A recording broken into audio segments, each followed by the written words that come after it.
જય હિન્દ વિદ્યાર્થી મિત્રો. તો સ્વાગત છે તમારું ધ મોન્સ્ટર ડિફેન્સ એકેડમીના યુટ્યુબ ચેનલ પેજ ઉપર. હું છું coach Ashwin Kumar, 7 year experience in army training and 2 year experience in physical training in Gandhinagar.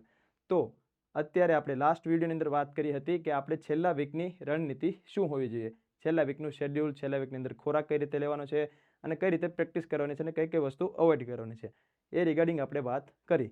હવે આજે આપણે તમારે જ્યારે ટેસ્ટ આપવા જવાનું હોય એ પહેલાં કઈ કઈ વસ્તુનું ધ્યાન રાખવાનું છે એ રિગાર્ડિંગ વાત કરવાના છીએ. તો ફર્સ્ટલી તમારે પહેલી વસ્તુ જે ધ્યાનમાં રાખવાની છે એ તમારા આખા વીક દરમિયાન ધ્યાન રાખવાની છે કે તમારે પ્રોપર રેસ્ટ લેવાનો છે. તમારી ઊંઘ પૂરી થયેલી હોવી જોઈએ. તમે ક્યાંય પણ જવાના હો, તમારું લોકેશન જ્યાં જવાનું છે, તમારે ટેસ્ટ આપવા જવાનું છે, ક્યાંય પણ હોય, તમારે ત્યાં બને તો 1 દિવસ પહેલાં પહોંચી જવું, જેથી તમે 1 દિવસ પહેલાં પહોંચી અને પોતાનો આરામ કમ્પ્લીટ કરી શકો. જગ્યા રહેવાની વ્યવસ્થા કરી લેવાની, કોઈ પણ જ્યાં કોન્ટેક કરી અને રહેવાની પોતાની વ્યવસ્થા કરી અને આરામ પ્રોપરલી 7 થી 8 કલાકની મિનિમમ ઊંઘ, 10 કલાકની લ્યો તો પણ ચાલશે. એટલે તમારી ઊંઘ પૂરેપૂરી કરવાની છે. પહેલો પોઈન્ટ છે આપણો રિકવરી કમ્પ્લીટ હોવી જોઈએ.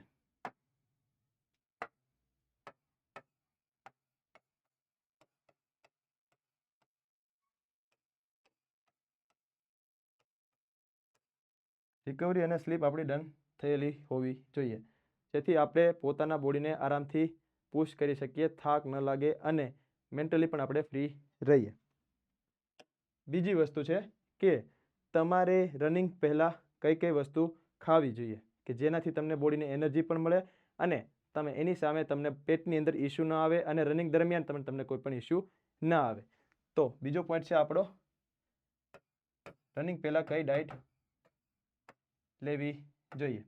તો મેઇન વસ્તુ એવી છે કે આ વસ્તુ તમારે પહેલેથી એક્સપેરિમેન્ટ કરેલી હોવી જોઈએ, ના કે તમે જસ્ટ રનિંગને દિવસે જ તે આ વસ્તુ ટ્રાય કરો, જેમાં તમે રનિંગ પહેલાં એક બનાના ખાઈ શકો છો, ઓબ્લિક એપલ છે એ વસ્તુ કન્ઝ્યુમ કરી શકો છો. ઉપરાંત હની વિથ વોટર લઈ શકો છો. બીજી વસ્તુ છે રાઈસ છે, વ્હાઈટ રાઈસ છે, નોર્મલ રાઈસ હોય છે એ, ઓબ્લિક ઓટ્સ. આટલી વસ્તુમાંથી તમે કોઈ પણ વસ્તુ પસંદ કરી શકો છો. ઉપરાંત ડાર્ક ચોકલેટ પણ તમે લઈ શકો છો જો તમને સૂટ કરતી હોય તો આ વસ્તુ છે. આમાં કેવું છે કે તમે આ બધી વસ્તુને પહેલાંથી પ્રેક્ટિસ કરી રાખવાની કે તમને બોડીને કઈ વસ્તુ સૂટ કરે છે. હવે તમને એપલ સૂટ કરતું હોય પણ ડાર્ક ચોકલેટ સૂટ ના પણ કરતી હોય, એ તમે ખાઓ એટલે તમને પેટની અંદર ઇસ્યુ આવે, બ્લોટિંગ થાય, ગેસ થાય, એવી બધી વસ્તુ તમારે ફેસ કરવી પડતી હોય તો તમારે આમાંથી જે વસ્તુ સૂટ કરતી હોય એ લેવાની અને બીજી વસ્તુ અવોઇડ કરી દેવાની. સાથે જો હની અને વોટર લ્યો છો તો હનીનો ગુણધર્મ થોડોક ગરમ હોય છે, એ થોડીક ગરમ પડે શરીરને. તો જો તમે નોર્મલી પાણી સાથે લઈ શકતા હોય તો ઠીક છે, અથવા તો કોઈ વસ્તુ ખાઈને પણ તમે આ લઈ શકો. લાઈક તમે રાઈસ ખાઈ લો થોડાક એવા અને પછી હની અને વોટર કન્ઝ્યુમ કરો તો એ તમને બેનિફિટ આપે. પણ કન્ડિશન એ છે કે આ તમારી પહેલાંથી પ્રેક્ટિસ કરેલી હોવી જોઈએ. એટલે આવી રીતે ડાયટ કમ્પ્લીટ કરવાની છે. ત્રીજી વસ્તુ છે અટાયર, એટલે કે ક્લોથ્સ કેવા હોવા જોઈએ. સેમ વસ્તુ અહીંયા પણ ફોલો થાય છે કે તમે જે રેગ્યુલર જે પ્રેક્ટિસની અંદર પહેરતા હતા એવા જ ક્લોથ તમે પહેરો. સુટેબલ છે, તમારા પગ ફ્રીલી મૂવ કરી શકે, બ્રિધેબલ હોય એવા કપડાં પહેરો. ટ્રેક પેન્ટ છે, તમે હાફ નિકર છે, કંઈ પણ વસ્તુ તમને કમ્ફર્ટેબલ લાગતી હોય એ વસ્તુ પહેરવાની છે.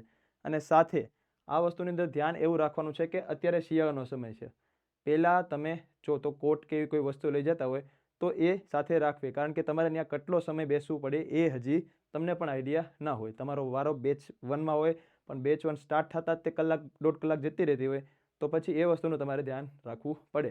એટલે રિક્વાયર્ડ મુજબ કપડાં કેરી કરવા અને રનિંગ દરમિયાન બિલકુલ ફ્રી કપડાં પહેરવા, જે તમે રનિંગ ઇઝીલી કરી શકો એવી રીતે.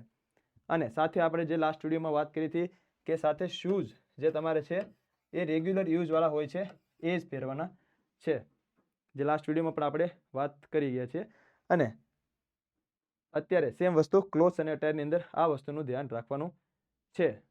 ત્યારબાદ તમારે ત્યાં ટાઈમલી પહોંચી જવાનું છે. પ્રોપરલી.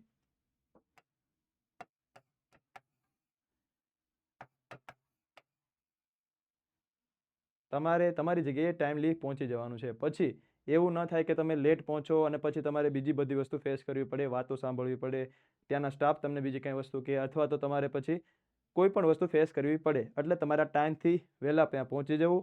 અને તમારા જે ડોક્યુમેન્ટ છે, મેઇન વસ્તુ છે ડોક્યુમેન્ટ્સ.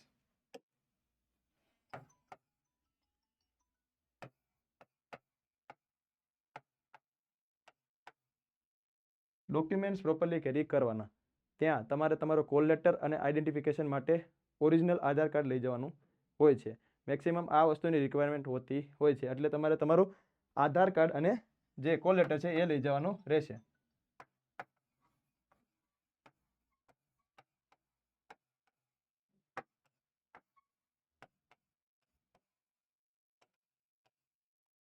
એટલે આટલા ટોપિક્સ છે જે તમારે ધ્યાનમાં રાખવાના છે.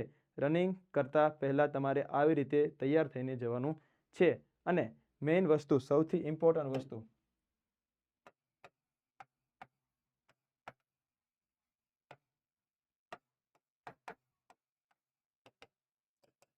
આ તમારી ટેસ્ટનો સૌથી ઇમ્પોર્ટન્ટ પોઈન્ટ છે. આ તમારે રનિંગ દરમિયાન મેન્ટલી ફ્રી થઈને જવાનું છે. કોઈ પણ પ્રકારનું સ્ટ્રેસ લઈને જવાનું નથી. આવી રીતે કેવું થશે, શું થશે, મને દોડાશે નહીં દોડાય, એ બધી વસ્તુઓ વિચારવા નથી બેસવાનું. તમારા ઈષ્ટદેવને યાદ કરો, શાંતિથી મનમાં પ્રાર્થના કરો. તમારે બધી જ વસ્તુ તમે પ્રેક્ટિસ કરી છે તો સારી થશે એવું વિચારી અને શાંતિથી પોઝિટિવલી તમારે ગ્રાઉન્ડની અંદર એન્ટર થવાનું છે. ત્યાં કંઈ પણ વસ્તુ થતી હોય તો તમારે તમારા માઇન્ડ ઉપર હાવી થવા દેવાની નથી. દોડ દરમિયાન પણ કઈ કઈ વસ્તુનું ધ્યાન રાખવાનું છે એ આપણે નેક્સ્ટ પાર્ટની અંદર વાત કરીશું. જય હિન્દ.